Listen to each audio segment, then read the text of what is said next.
Praises to the Most High Yahweh Ba'Shem Yahweh Shai, double honors to the elders and apostles of Jim Yeshua Well, Shalom to the whole fair elect. Now, the spirit a lot of men are in is to really come at the woman, but when you really look at Jake, you can see that Jake is bugged out his mind. Because at the end of the day, no father figure being in the home is going to lead to the women being off, and really and truly, is like if you look at Israelite woman, especially the Judite woman, and the Benjamite woman, and the Levite woman, they tend to, which are the Jews, they tend to have this idea that materialism and all of this stuff is gonna save them, and they don't even know why they're doing it. I mean, if you look at the woman with extravagant and exuberant nails that they have with the weave and all of that stuff, a lot of that comes from transvestite culture. Them trannies in the 80s and the 70s, they was being over sexualized, and what women have done, they've actually taken on those ideals of these degenerate communities. So they don't even really look like women anymore with the whole contouring and all of that stuff. I mean, you don't even know whether or not it's a man or a woman. And then when you listen to Jake, you think Jake would, sit back and try to assess it, but Jake's talking like this. I do not pay $1,000 for one haircut. I pay $1,000 monthly for a haircut. That means I can call my barber when I want to. I can skip y'all dumbass niggas. I can do what I want to do. You know what I mean? I pay for my barber's time. Stop telling me $1,000 a lot. No, it's not. I get a haircut every 3 days. I keep a haircut. You like y'all niggas stupid. Like, add that up. If I pay $100 a haircut or $150, add that up a month. Crazy stupid, man. Y'all niggas so stupid. Y'all better pay y'all barbers some more money because they gonna fuck y'all ass up. That's why y'all should be crooked in the back. I pay my barber $1,000. Yes, I do, so I can skip y'all, so I can go on my own time. I call my barber 3 o'clock in the morning. He gonna answer. He gonna do my haircut because I pay him that much. And y'all be mad because y'all barber tell y'all, oh, I can't do your haircut right now. I got 1,000 people in line. But you want. Jake's the whole chick. Now 1,000 divided by 4 is what, 250. He says he gets 3 haircuts a week. Let's just say he gets 3 haircuts a week. 250 divided by 3. So he's spending on average about £80 a week on haircuts. And I don't know how much haircuts are now. I probably have not been to a barber in like over 10 years. I just shave my head low. I'm number one. I've just never seen a point in being a barber and and going to a barber and doing all of this. I just see it as very feminine, because a lot of the times Jake don't realize he does all of this stuff for women. You're not doing it for another man. You don't care whether or not another man sees you as this or that. But what's funny is Jake be in jail and Jake be shaving their head in jail and getting all like, who are you impressing? We all know what happens in them jails. At the end of the day, I don't understand this whole fascination with the materialism and being all prim and pram. Men are not supposed to be like that. You're supposed to have your mind on more important things. Now Jake does this really and truly for women, and because he's in the mindset of a woman. And if you listen to most of these women, most of these women don't even know what they want. Now look at this fool here. This guy has put LEDs in his hair, man. A damn idiot.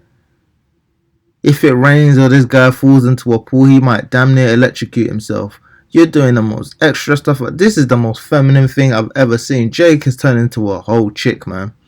You listen to this woman here. My golly, you should be able to understand us women by now. This is the mind of a woman with an attitude. Leave me the fuck alone, but don't leave out this house. Nigga, I'm not hungry, but you better bring me something to eat. No, I got an attitude. I'm not fucking you right now. But that don't mean you can't fuck me. How the fuck you just gonna start talking to me like nothing ever happened? I'm not fucking listening, but keep talking. No, money can't buy happiness, but I'm gonna be a chipper bitch if I get a gift. I don't want you near me, but follow me around until I start fighting you. Don't hit my phone. Don't hit my fucking phone. If I don't get a text, it's over. I told you can go out with your niggas. Bye, go ahead. But when they asked you, did you want to go? You should have said no. I told you I'm not going away with you. I'm not going. No, stop asking me. Now go start the car up. What don't you understand? I don't want no head from you. I don't want you to eat my pussy. But she's her own person, so you gotta have that conversation with her. Moral of the story, do the opposite. If that doesn't show, and you know, there's a lot of truth in comedy. If this doesn't show you that most of these chicks are bugged, they don't know what the hell that they want, man. You know, they want a man to treat them good. You know, they want a man to respect them, but you want to date drug dealers. Everything that they do is a complete contradiction to what they claim they want. You know, and in regards to that first idiot, and he's calling people idiots for not putting their barber on $1,000 a month layaway so that they can call him at 3 and what you need a haircut at 3 in the morning for? Drake is just an idiot. Even at that time, the clubs are closing. You know. So, Leviticus 19:27. You shall not round the corners of your heads, neither shalt thou mar the corners of thy beard. So this guy getting his shape up, all this kind of stuff. You're not supposed to do that. You're not supposed to be vain as a man. Just get your hair cut and keep it moving, man. You're gonna sit in a barber chair for 40 minutes. You could read at least 4 chapters in that time. Make a video, read something, do something. You know, you can have a 40-minute workout, but you're gonna spend it sitting in a barber chair talking about sports. Jake is bugged the hell out, and he doesn't even know he's bugged the hell out. This is Proverbs 20:24. Men's goings are of the Lord. How can a man then understand his own way? So he don't even understand he's doing that because the Lord has put a reprobate spirit on him, and he's really doing that for women. He don't even understand he's doing that for women. If you ask Jake why they're doing it, they'll be like, "Oh, I'm doing it for myself." And then you hear all this stuff. You know, you be watching certain things, and certain women are like, you know, they put on makeup for themselves. If you're doing all of that stuff for yourself, then that just shows how vain you are. Because you can't even see yourself unless you look in a mirror. You don't know how you look. As long as you feel good, how you look really doesn't matter. Just as long as you're clean, you know, and you're well presented. You don't need to have $1,000 top or, you know, $100 haircut to look good. Especially Jake. Jake's got swag. Jake is the salt of the earth, so he doesn't even need a lot to look good. Just being extra, man. And, you know, just being around it, you know, this is Ecclesiasticus 1:14.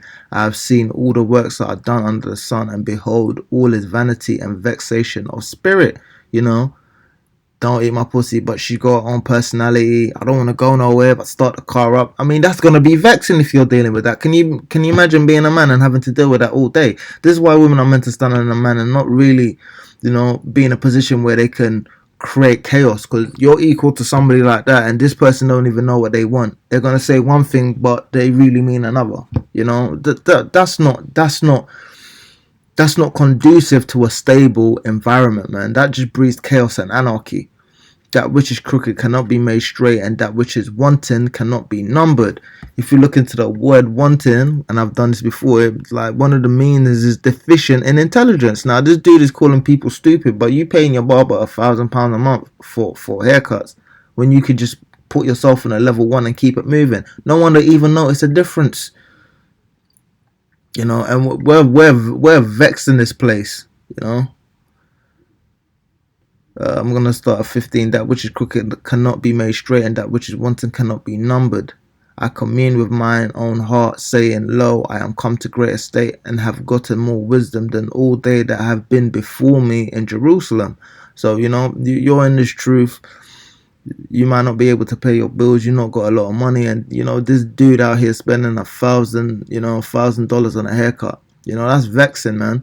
You know, at the end of the day, we're not watching next man's pocket, but then, you know, you're coming out there and you're telling, man, what's it got to do with me? You're making your business, you know, public. This is what makes me laugh about these people. They make their business public, and then they be like, you know, why next man talking about me? If you didn't want people to talk about you, you'd be more private about, you know, your personal life and your personal information. At the end of the day, if you're in a public eye, you're going to be scrutinized. It just shows you how completely bugged out and illogical Jake is. You know, it's like me beating my chick in public, or me beating my kids, or disciplining my kids in public. Somebody is obviously going to have a problem with that. You want to do that behind closed doors. That's between you and your wife. That's, you know, I'm not saying it's okay to hit your woman. I'm not condoning that. I'm saying at the end of the day, you know, what's between people is between people. It's not meant for everyone. Why are you telling me that you're spending $1,000 a month on a haircut? because Jake is like a woman. They just really want attention and want to look fly. I am come to great estate and have gotten more wisdom than all they that have been before me in Jerusalem. Yea, my heart had great experience of wisdom and knowledge, and I gave my heart to know wisdom and to know madness and folly. I perceive that this is also vexation of spirit. So regardless of whether or not you're wise or you're foolish, at the end of the day, you know, in the eyes of the Lord, it's all really the same thing, man. That's why, you know, those that are going to be saved and those that are hoping to be saved, you know, it's not down to you. You know, you're just supposed to be happy that the Lord's even picked you, because at the end of the day, you know, there's not much difference between me and that Jake over there. You know what I mean? As much as it pains me to say that, you know, we're all fools under, you know, Yahweh Hashem Yahweh Shai.